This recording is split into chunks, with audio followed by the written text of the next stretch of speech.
છેલ્લા 8 વર્ષથી લૂંટના ગુનામાં સંડોવાયેલા આરોપીને સુરત ક્રાઇમ બ્રાન્ચ પોલીસે જામનગરથી ઝડપી પાડ્યો છે। વર્ષ 2017માં સરથાણા પોલીસ મથકમાં નોંધાયેલ લૂંટ વિથ ધાડના ગુનાના મામલે ક્રાઇમ બ્રાન્ચને 8 વર્ષ બાદ સફળતા મળી છે। છેલ્લા 8 વર્ષથી વોન્ટેડ રીઢા ધાડપાડુ આરોપીને સુરત ક્રાઇમ બ્રાન્ચ પોલીસે જામનગર ખાતેથી ઝડપી પાડ્યો છે। પોલીસે સુનિલ ઉર્ફે સોનિયો જૈદુન ઉર્ફે યહુન સારેલને ઝડપી પાડ્યો છે।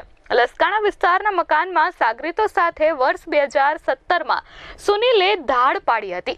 પરિવારના સભ્યો પર ચપ્પુ વડે હુમલો કરી સોના ચાંદીના દાગીના તથા રોકડા રૂપિયા અને મોબાઈલ મળી 66,000થી વધુની લૂંટ કરી હતી। અગાઉ પોલીસે 8 સાગરીતોને આ લૂંટની ઘટનામાં ઝડપી પાડ્યા હતા।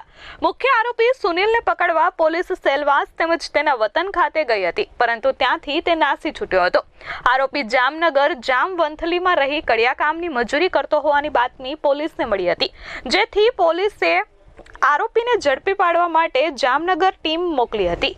હાલ સુરત ક્રાઇમ બ્રાન્ચ પોલીસે આરોપીની ધરપકડ કરી છે। પકડાયેલ આરોપી વિરુદ્ધ અલગ અલગ પોલીસ મથકમાં 22 જેટલા ગુનાઓ નોંધાયેલા છે। Bureau report S24 news Surat.